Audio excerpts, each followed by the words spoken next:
तो दिन भर के रिवीजन के बाद पाठशाला की पहली क्लास। आतंकी साजिश का कौन सा सबूत हाथ लगा कि घबराया पाकिस्तान खुद कहने लगा अब मोदी कुछ भी कर सकते हैं। मोदी की मार से बचने की सारी प्लानिंग फेल होने के बाद पाकिस्तान में ही किसने मुनीर, मसूद और हाफिज के साथ खेल कर डाला और पहली बार सामने आए आतंकी साजिश के 3 डॉक्टर, 1 मौलाना और उधर 200 डॉक्टर ऐसे कहां लापता हो गए कि हड़कंप मच गया है। तो दिल्ली ब्लास्ट केस की जैसे जैसे जांच आगे बढ़ रही है वैसे वैसे पाकिस्तान का गला सूख रहा है, क्योंकि पाकिस्तान को पता है कि जिस दिन उसके खिलाफ पक्के सबूत आ गए उसी दिन से नरेंद्र मोदी पाकिस्तान की ठुकाई करना शुरू कर देंगे। प्रधानमंत्री नरेंद्र मोदी अभी तो किसी हड़बड़ी में नहीं है, किसी जल्दबाजी में नहीं है। जांच एजेंसियों को पूरा टाइम दे रहे हैं और जांच एजेंसियां भी ताबड़तोड़ इन्वेस्टिगेशन कर रही है। लेकिन उधर पाकिस्तान इतना घबराया हुआ है कि खुद ही कहने लगा है कि मोदी कुछ भी कर सकते हैं। पाकिस्तान को यही डर था कि दिल्ली ब्लास्ट के बाद पीएम मोदी पाकिस्तान को ललकारेंगे, जैसे पहलगाम हमले के बाद किया था। लेकिन पीएम मोदी ने ऐसा नहीं किया। अब पाकिस्तान को पीएम मोदी की खामोशी से भी डर लगने लगा है, क्योंकि पाकिस्तान को पता है कि मोदी छोड़ने वालों में से नहीं है। दूसरी बात यह है कि पाकिस्तान को यह लग रहा है कि जिस तरह से दिल्ली ब्लास्ट की ताबड़तोड़ जांच चल रही है उससे क्या नरेंद्र मोदी पाकिस्तान के खिलाफ सबूतों की पूरी फाइल तैयार करवा रहे हैं, और जैसे ही यह फाइल तैयार हो जाएगी मोदी तगड़े से फोड़ेंगे। मुनीर और उनके आतंकियों ने नरेंद्र मोदी की मार से बचने के लिए प्लानिंग तो ऐसी की थी कि दिल्ली ब्लास्ट में पाकिस्तान का नाम दूर दूर तक ना आए, क्योंकि दिल्ली ब्लास्ट की जांच चल रही है और पाकिस्तान का कनेक्शन सामने आ रहा है और उस पर पाकिस्तान में भी पूरी नजर है। पाकिस्तान अपने डर को छिपा नहीं पा रहा है। पाकिस्तान के रक्षा मंत्री ख्वाजा आसिफ को जरा एक बार सुनिए। पाकिस्तान के रक्षा मंत्री ने यह कह दिया कि भारतीय सेना पाकिस्तान के अंदर भी घुस सकती है, नरेंद्र मोदी कुछ भी कर सकते हैं। तो सोचिए, यह डर तब है जब नरेंद्र मोदी ने अभी तक पाकिस्तान का नाम भी नहीं लिया, पाकिस्तान का नाम लेकर कोई सीधी चेतावनी नहीं दी है। लेकिन पाकिस्तान को पता है कि आज नहीं तो कल उसकी आतंकी करतूत सामने आ जाएगी और उसके खिलाफ सबूत सामने आ जाएंगे। मुनीर और उसके आतंकियों ने प्लानिंग की थी कि पाकिस्तान का नाम किसी तरीके से सामने ना आए, लेकिन मुनीर और उसके आतंकियों का खेल पाकिस्तान में ही बिगड़ गया है। तो दिल्ली में आतंकी हमले के पीछे पाकिस्तान का हाथ है, यह बात कबूलने वाला ये कोई छोटा मोटा नेता नहीं है। इस नेता का नाम है चौधरी अनवारुल हक और यह पीओके का पूर्व प्रधानमंत्री है। इसने बयान भी पीओके की असेंबली में ऑन रिकॉर्ड दिया है। 3 दिन पहले ही हालांकि इसे अपने पद से हटना पड़ा, लेकिन अनवारुल हक साल 2023 से पीओके में प्रधानमंत्री थे। आप इसी से अंदाजा लगा लीजिए कि ये जो आदमी बोल रहा है, ऐसी बात कह रहा है, उसका स्टेचर क्या है पाकिस्तान की पॉलिटिक्स में। यानी पाकिस्तान में एक हाई प्रोफाइल नेता खुद लाल किले का नाम लेकर एक कह रहा है कि पाकिस्तान ने बलूचिस्तान का बदला ले लिया। अब इससे बड़ी गवाही और भला क्या होगी। सबूत जांच एजेंसियां जुटा रही हैं और अब बस पीएम मोदी के एक इशारा करने भर की देरी। सेना पहले ही कह चुकी है कि वो तो तैयार बैठी, पहले ट्रेलर दिखाया और अब पूरी पिक्चर दिखाएंगे। और यही वजह है कि पाकिस्तान का डर बढ़ता जा रहा है। पाकिस्तान तो यह कहकर भी नहीं बच सकता कि गलती से हमारे यहां का नेता लाल किले का नाम उसने ले लिया, क्योंकि पाकिस्तान के नेता चौधरी अनवारुल हक पहले भी पाकिस्तान के आतंकी कनेक्शन का सच कबूलता रहा है। पाकिस्तान के पीएम शहबाज शरीफ के सामने ही चौधरी अनवारुल हक ने आतंकी भेजकर भारत में हमले करवाने की बात कही थी। तो एक तरफ है पाकिस्तान के नेता हैं जो भारत में दिल्ली से लेकर कश्मीर तक हमले की धमकी दे रहे हैं, और दूसरी तरफ भारत में महबूबा मुफ्ती जैसे नेता हैं जो दिल्ली ब्लास्ट को कश्मीर की समस्या बताकर पाकिस्तान को एक तरीके से क्लीन चिट देने लग जाते हैं। जबकि पाकिस्तान कैसे भारत में आतंकियों की घुसपैठ कराता है, यह बात किसी से छिपी हुई नहीं। और सर्दियों में तो बर्फबारी, खराब मौसम की आड़ में घुसपैठ की आशंका और बढ़ जाती है। इसीलिए देश की सुरक्षा में लगे जवानों ने बॉर्डर पर सुरक्षा और टाइट कर दी। आपको एलओसी के पास से हमारे सहयोगी सुहेल की एक रिपोर्ट दिखाता हूं कि कैसे घुसपैठ को रोकने के लिए बीएसएफ ने अपनी स्पेशल यूनिट उतार दी।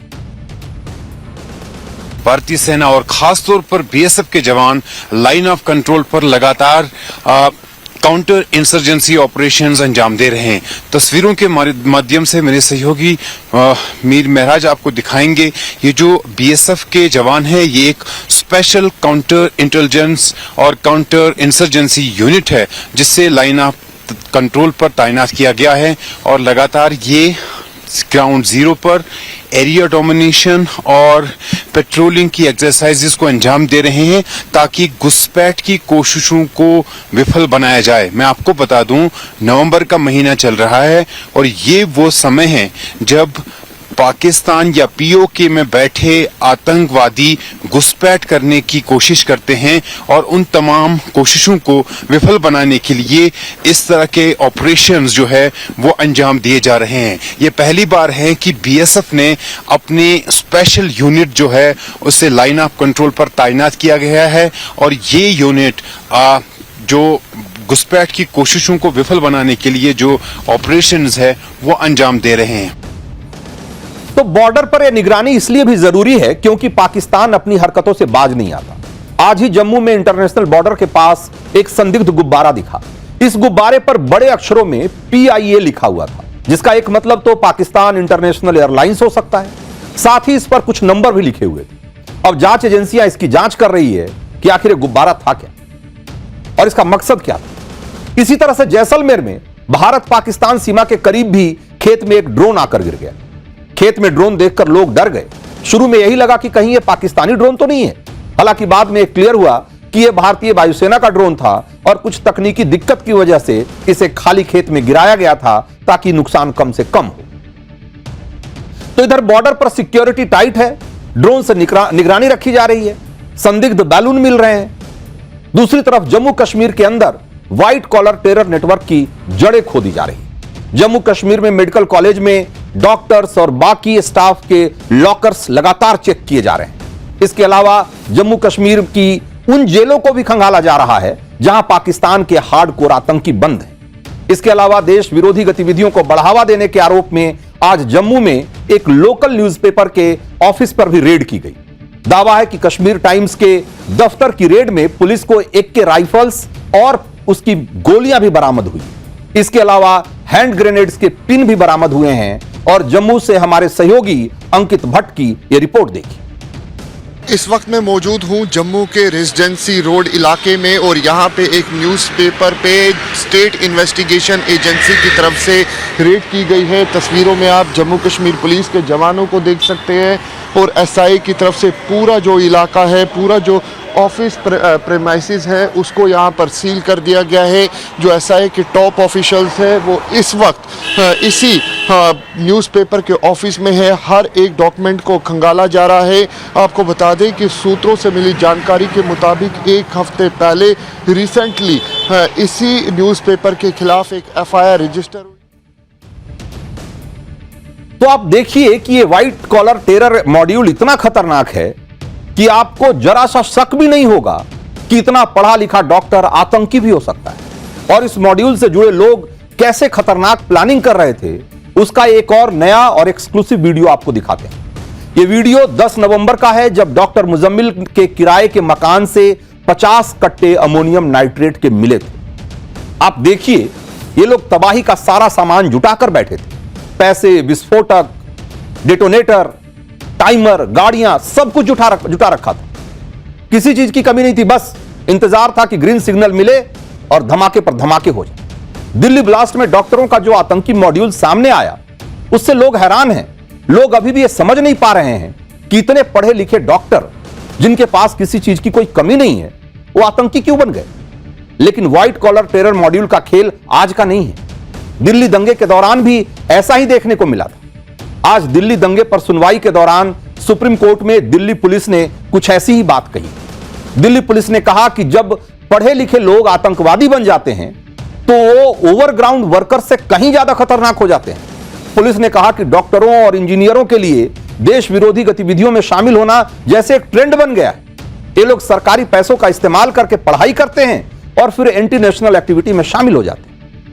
ये बातें दिल्ली पुलिस ने दिल्ली दंगों के आरोपी शर्जील इमाम और उमर खालिद की बेल पर सुनवाई के दौरान कही थी। बेल पर सुनवाई के दौरान दिल्ली पुलिस ने शर्जील इमाम के कथित भड़काऊ भाषणों का एक वीडियो भी कोर्ट में दिखाया, जिसमें शर्जील इमाम नॉर्थ ईस्ट को देश से अलग करने की बात कर रहा है। तो आप सोचिए कि यह कथित भड़काऊ भाषण में शर्जील इमाम कितनी खतरनाक बातें कर रहा है, देश को तोड़ने का प्लान बना रहा है। और यह शर्जील इमाम कोई नासमझ व्यक्ति नहीं है, इंजीनियरिंग ग्रेजुएट है। दिल्ली ब्लास्ट की साजिश सामने आने के बाद चुनौती यही है कि पढ़े लिखे लोगों का जो पूरा टेरर नेटवर्क है उसे कैसे खत्म किया जाए, क्योंकि यह टेरर नेटवर्क अब कश्मीर से दिल्ली, हरियाणा, यूपी तक फैल गया। इस टेरर नेटवर्क को पूरी तरह से खत्म करने के लिए यूपी में भी जबरदस्त एक्शन हो रहा है। यूपी एटीएस मदरसों को पूरी तरीके से खंगाल रही है और एटीएस मदरसों में पढ़ने वाले बच्चे, टीचर, उसके प्रबंधक और मौलवियों का नाम, पता, उनका मोबाइल नंबर, सारा डिटेल जुटा रही है। मदरसा मैनेजमेंट से जुड़े लोगों से यह सारी जानकारी जुटाने की इसलिए कोशिश की जा रही है ताकि वहां होने वाले छोटे मोटे बदलाव पर भी नजर रखी जा सके और वहां की हरकतों पर ठीक से निगरानी रखी जा सके। खबर यह है कि यूपी एटीएस ने 8 जिलों के मदरसों से डिटेल मांगी है। ये सभी 8 जिले प्रयागराज जोन के तहत आते हैं। इसमें प्रयागराज, प्रतापगढ़, कौशाम्बी, फतेहपुर, बांदा, हमीरपुर, चित्रकूट और महोबा शामिल। अधिकारियों का कहना है कि ऐसा इसलिए किया जा रहा है ताकि एंटी सोशल एलिमेंट्स मदरसों को मिसयूज न कर पाएं, इसीलिए इन पर पैनी नजर रखी जा रही है। यूपी में एहतियात इसलिए भी बरती जा रही है क्योंकि दिल्ली ब्लास्ट की साजिश का एक आरोपी डॉक्टर आदिल को सहारनपुर से पकड़ा गया था। डॉक्टर शाहीन का कनेक्शन भी यूपी से निकला। डॉक्टर शाहीन को लेकर जांच में एक और बड़ा खुलासा हुआ है। डॉक्टर शाहीन को पाकिस्तान में बैठे हैंडलर्स ने यूपी में काम करने का जिम्मा दिया था। उसे यूपी के अंदर आतंकी डॉक्टरों का पूरा मॉड्यूल तैयार करने को कहा गया था और कश्मीर की तरह यूपी में भी आतंकी मॉड्यूल तैयार करने का आदेश था। सूत्रों से जो खबर मिल रही है उसके मुताबिक यूपी के मुस्लिम डॉक्टरों का ब्रेन वॉश करने में पूरी तरीके से जुटी हुई थी शाहीन और उसके रेडार पर कानपुर, लखनऊ, सहारनपुर और ऐसे बहुत सारे जो शहर हैं उसके डॉक्टर्स। डॉक्टर शाहीन को लेकर यह खुलासा भी हुआ है कि वो थाईलैंड, सऊदी अरब और यूएई भी गई थी।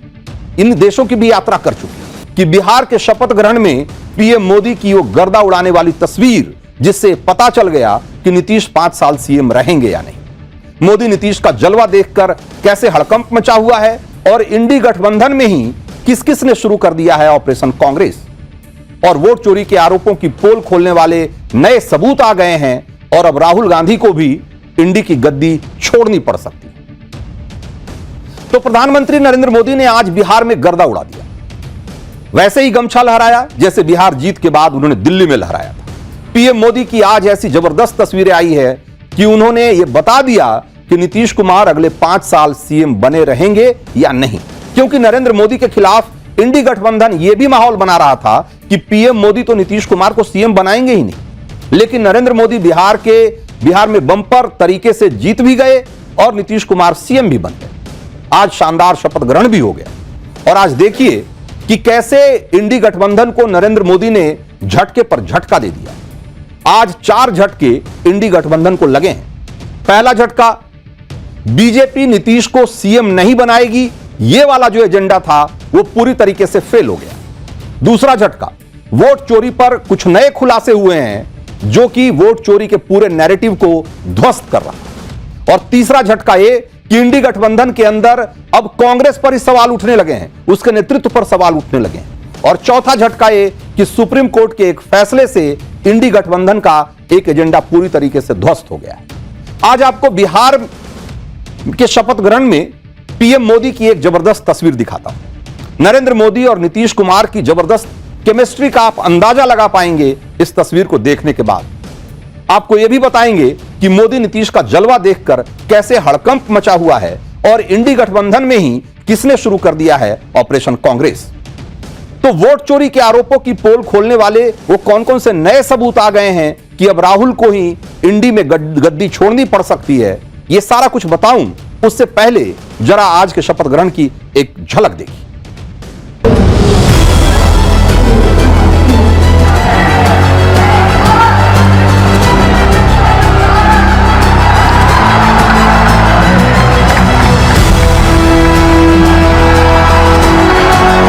जब नीतीश कुमार जी बिहार के मुख्यमंत्री बनने नहीं जा रहे हैं। मैं नीतीश कुमार सत्य निष्ठा से प्रतिज्ञान करता हूं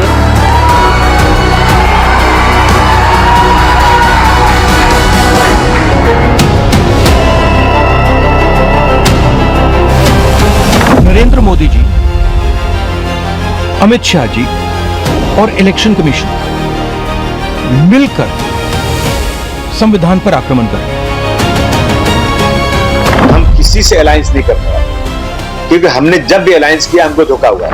आदरणीय राहुल गांधी जी कांग्रेस के वरिष्ठ नेता हैं, मेहनत कर रहे हैं, उनको और मेहनत की भी जरूरत है।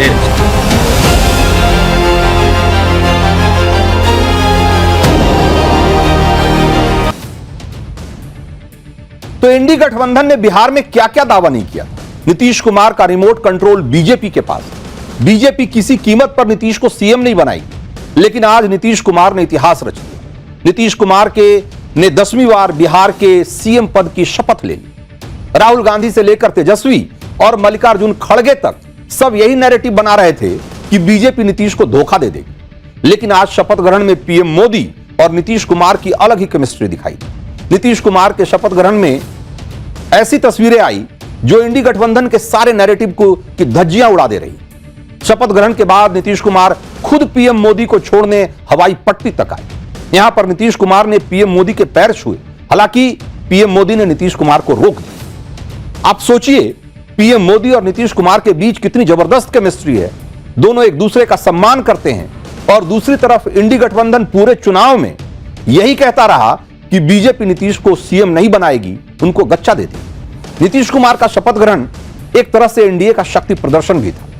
एनडीए शासित राज्यों के मुख्यमंत्री, मंत्री सब शपथ ग्रहण में मौजूद थे।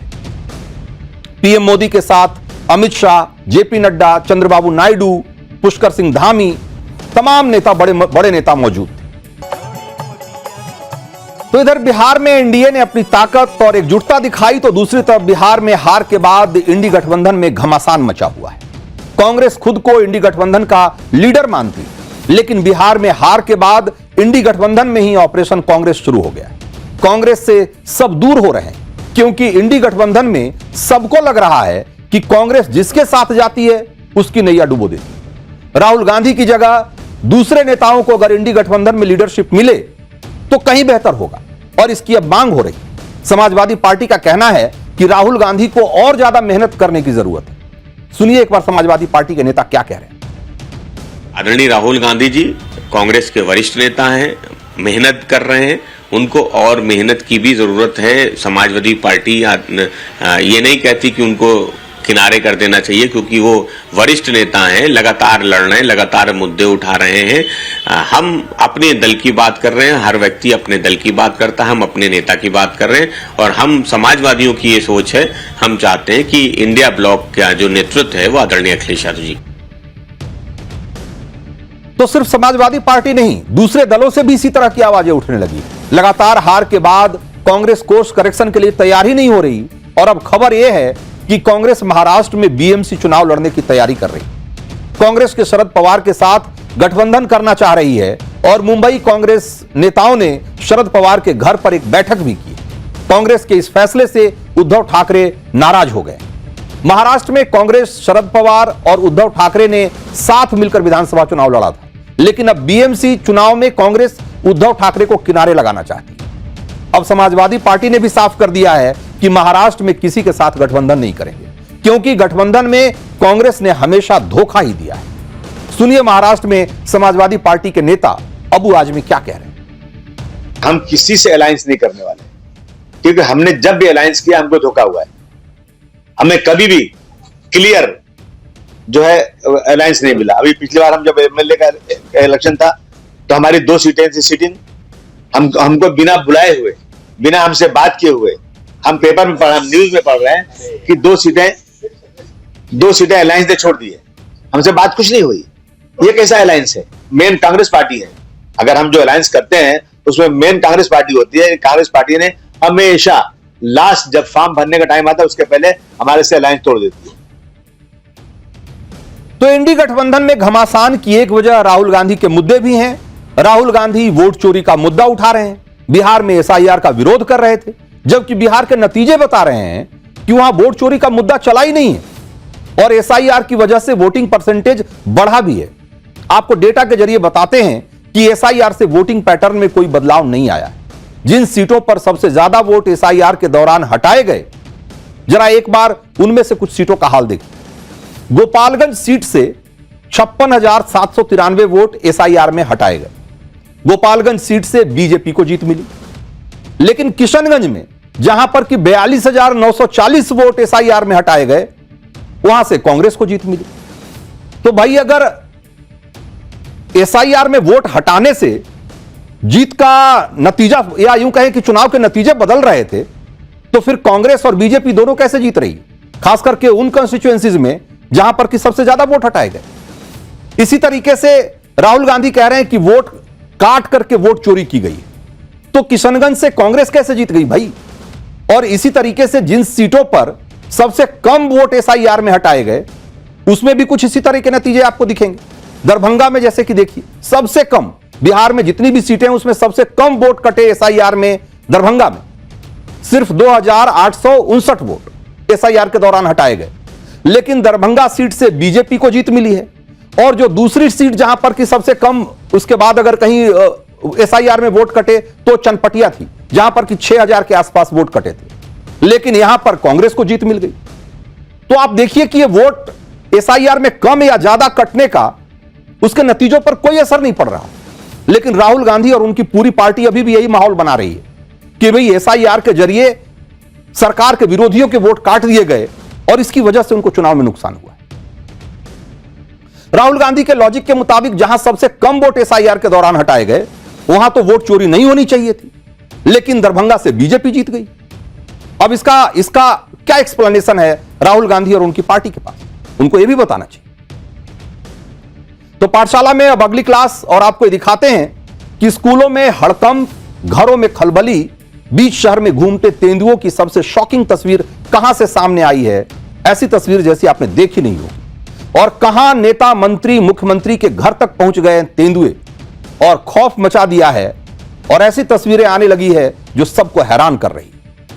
कुछ टाइम पहले तक कई जगहों पर, खासतौर से यूपी में, भेड़ियों का बहुत खौफ था। लोग रात भर जागकर पहरा देते थे। लेकिन इन दिनों तेंदुओं ने आतंक फैला रखा है। राजस्थान, महाराष्ट्र, ऐसे बहुत सारे स्टेट हैं जहां पर कि इसका आतंक है। शहर शहर चौकसी बरती जा रही है, क्योंकि पहले सिर्फ गांवों में तेंदुओं के हमले की खबर आती थी, लेकिन अब एक तेंदुए शहरों का रुख करने लगे। खाने की तलाश में निकले तेंदुए कभी स्कूलों में घुस जा रहे हैं, तो कहीं घर में घुस जा रहे हैं। आज जयपुर में एक तेंदुए ने 3 घंटे तक वन विभाग को छकाए रखा।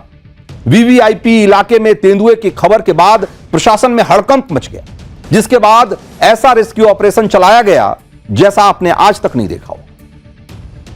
जयपुर में तेंदुए ने आज ऐसा आतंक मचाया कि मंत्रियों और मुख्यमंत्री के घर की सिक्योरिटी तक बढ़ानी पड़ गई।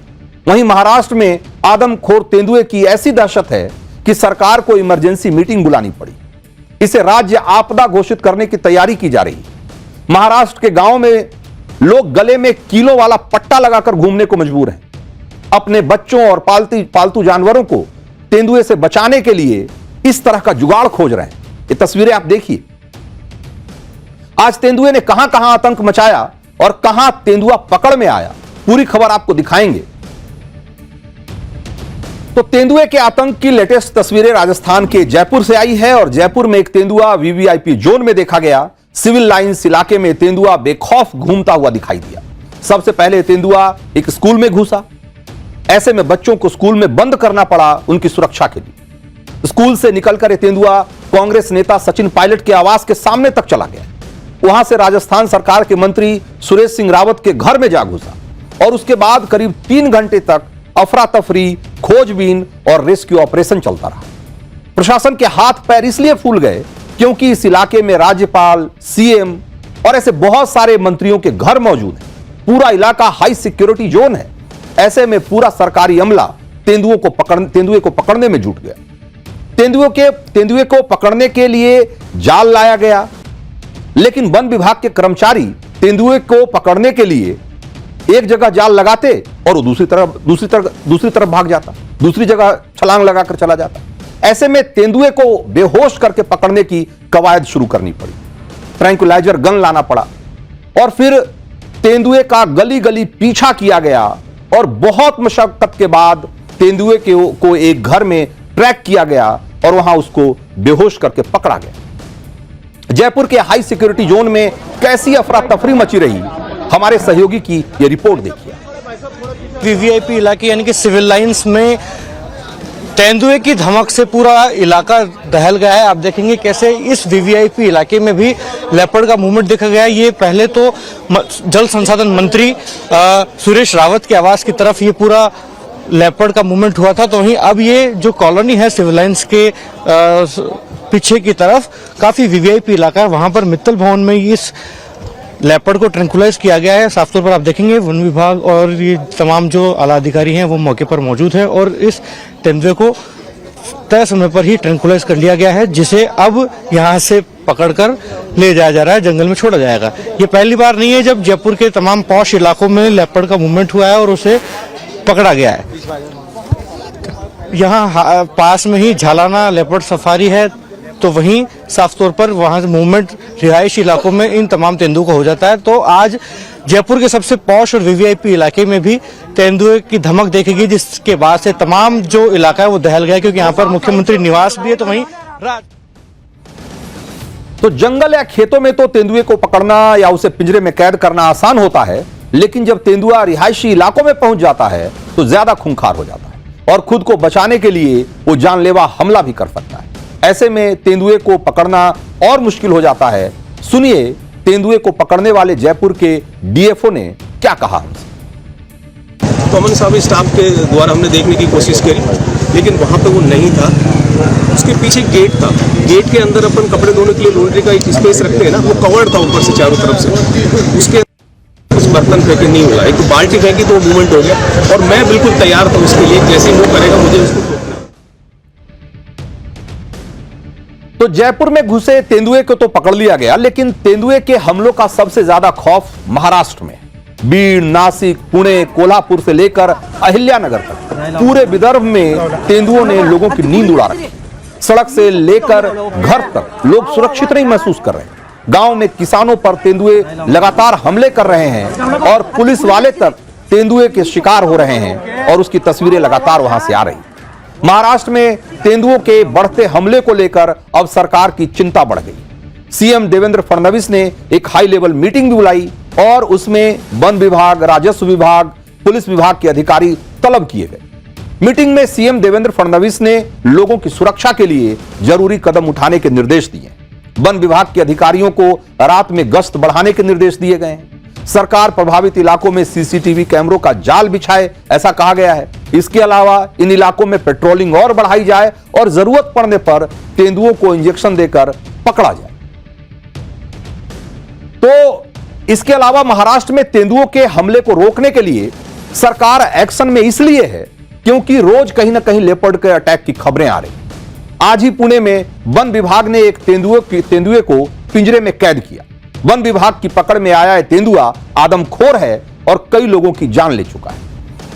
वन विभाग इसे पकड़ने के लिए कई दिनों से कॉम्बिंग कर रहा था और तब जाकर एक खूंखार तेंदुआ पकड़ में आया। पिंपरखेड़ इलाके में पिछले कई दिनों से 2 आदमखोर तेंदुओं का आतंक था, जिनमें से एक तेंदुए को मार गिराया गया जबकि दूसरे को कड़ी मशक्कत के बाद पकड़ा जा सका। आदमखोर तेंदुओं को लेकर पूरे इलाके में कितना खौफ है उसकी तस्वीरें हम आपको दिखाते हैं। ये आपको जो तस्वीरें दिखाने वाले हैं इसमें पुणे के ग्रामीण इलाके के लोग हैं जो कि गले में कांटेदार लोहे की जो कील होती है उसका बेल्ट पहनकर वहां पर रहने को मजबूर हैं, क्योंकि उन्हें लगता है कि अगर तेंदुआ हमला करेगा तो उससे बचाव का यही एक तरीका है।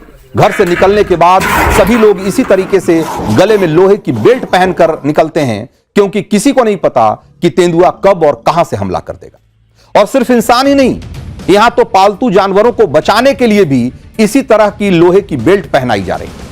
दरअसल तेंदुआ गर्दन पर अटैक करता है और गला घोंटकर अपने शिकार की जान लेता है। ऐसे में अगर गले को सेफ कर लिया जाए तो तेंदुए के हमले से बचने का चांस बढ़ जाता है। तो महाराष्ट्र में तेंदुओं के हमले के बढ़ने की जो घटनाएं हो रही है वो इसलिए भी हो रही है क्योंकि अब जंगल धीरे धीरे सिकुड़ते जा रहे हैं। लेकिन इसकी दूसरी वजह यह भी है कि महाराष्ट्र में पिछले कुछ सालों में तेंदुओं की संख्या में जबरदस्त इजाफा हुआ है। मध्य प्रदेश के बाद तेंदुओं की संख्या के मामले में महाराष्ट्र दूसरे नंबर पर है और रिपोर्ट के मुताबिक महाराष्ट्र के जंगलों में रहने वाले तेंदुओं की कुल संख्या 3800 के करीब है, जबकि एक अनुमान के मुताबिक खेतों में रहने वाले तेंदुओं की संख्या भी लगभग 2000 के आसपास है। महाराष्ट्र में तेंदुओं की संख्या 2018 में 1690 थी, जो 2022 में बढ़कर 1985 हो गई। वहीं एक रिपोर्ट के मुताबिक महाराष्ट्र में पिछले 3 साल में बाघ और तेंदुओं के हमले में 245 लोगों की मौत हुई है। यह आंकड़ा कितना बड़ा है और ये इसको लेकर खौफ जो है वो यूं ही नहीं है, आप इस आंकड़े से समझ सकते हैं। महाराष्ट्र में इतने तेंदुए हो गए हैं कि रात के अंधेरे में सड़क पर तेंदुए आपको आसानी से दिखाई दे जाएंगे। बीड़ जिले की तस्वीर जरा दिखाते हैं आपको। यहां सड़क पर एक तेंदुआ घूमता हुआ दिखाई दे रहा है। पहले तो लगा कि जंगल से भटककर गांव की तरफ आ गया होगा, लेकिन उसी वक्त तेंदुए ने एक कार पर हमला करने की कोशिश की। 1 महीने पहले भी इसी तरह के एक हमले में एक किसान की मौत हो गई। 2 दिन पहले नासिक में भी तेंदुए ने दहशत मचाई थी। महात्मा नगर इलाके में पहुंचने के बाद तेंदुए ने कई लोगों पर हमला कर दिया था। लोग जान बचाने के लिए भागते हुए दिखाई दिए थे और इस दौरान कुछ लोग तो गाड़ियों में कैद हो गए थे और तेंदुए के हमले में करीब 9 लोग घायल हो गए थे, जिसकी की तस्वीरें अभी आपको मैं दिखा रहा हूं। और इसके बाद वन विभाग की टीम आई, लेकिन उसके भी पसीने छूट गए और करीब 5 घंटे तक सर्च ऑपरेशन के बाद इस तेंदुए को पकड़ा जा सका। तो आप सोचिए कि महाराष्ट्र और पुणे और उसके आसपास के इलाकों में ये जो तेंदुओं का हमला हो रहा है, उसकी वजह से लोग कितने हलकान हैं और प्रशासन को इनको काबू में करने में कितनी मशक्कत का सामना करना पड़ रहा है। ऐसा नहीं है कि सरकार आदमखोर तेंदुओं को लेकर कुछ कर नहीं रही। मुंबई में तो ऐसे आदमखोर तेंदुओं के लिए रेस्क्यू सेंटर बनाया गया है, जहां प्रदेश भर से पकड़े गए तेंदुओं को रखा जाता है। मुंबई के इस रेस्क्यू सेंटर से हमारे संवाददाता की एक रिपोर्ट देखी। मैं आपको दिखा रहा हूँ एक ये रेस्क्यू सेंटर की तस्वीर है, जहाँ पर एक तेंदुआ जो है जिसे यहाँ पर रेस्क्यू करके लाया गया है। ये एक मैन ईटर तेंदुआ है जिसने महाराष्ट्र के अलग अलग इलाकों में जो कहीं पर अटैक किया था, जिसके बाद उसे मुंबई के इस रेस्क्यू सेंटर पर लाया गया है। ये इतना खूंखार हो चुके हैं, इतने कि ये अटैक करने लगे हैं और अब मानव को जो है अपना निशाना बनाने लग गए हैं। आप देखेंगे यहाँ पर इन्हें रेस्क्यू किया गया है। मेरे साथ यहाँ पर डॉक्टर भी मौजूद हैं। मैडम, ये मैन ईटर्स में से एक है। कितने मैन ईटर्स इस वक्त हमारे रेस्क्यू सेंटर में? एक 5-6 मैन ईटर हमारे पास है, जिनको केज में या ट्रैंक्युलाइज करके पकड़ा गया है। देखिए, ये जो मैन ईटर्स अचानक क्यों बन जाते हैं? क्या इसके लिए इन्हें खाने की कमी जंगलों में होने लगी है या ह्यूमन जो एनक्रोचमेंट है वो ज्यादा होने लगा है? क्या कुछ स्टडी कहती है?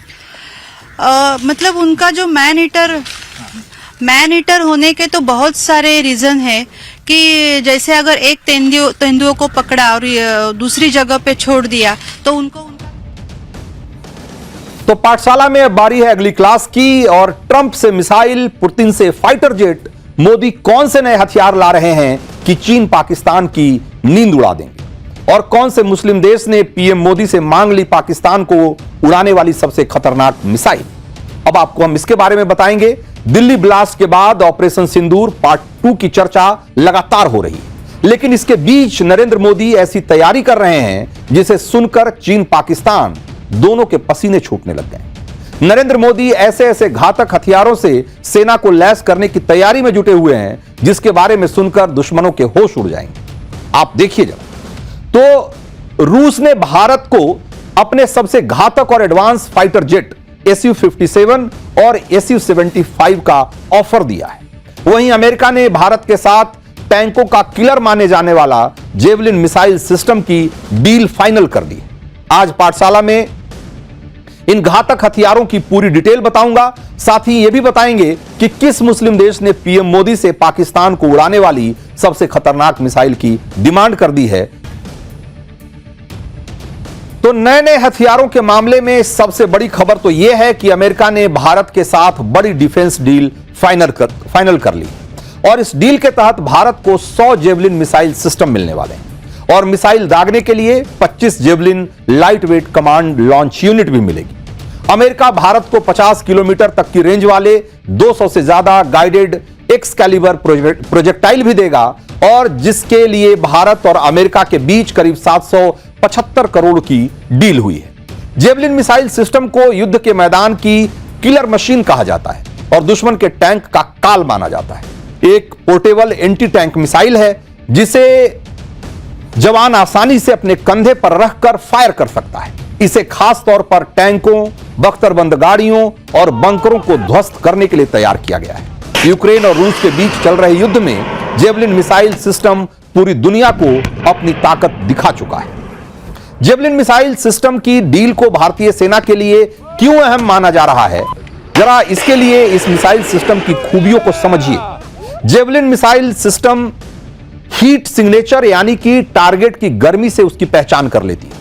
ये धुएं, धूल या खराब मौसम में भी टारगेट पर एकदम सटीक निशाना लगाने में सक्षम है।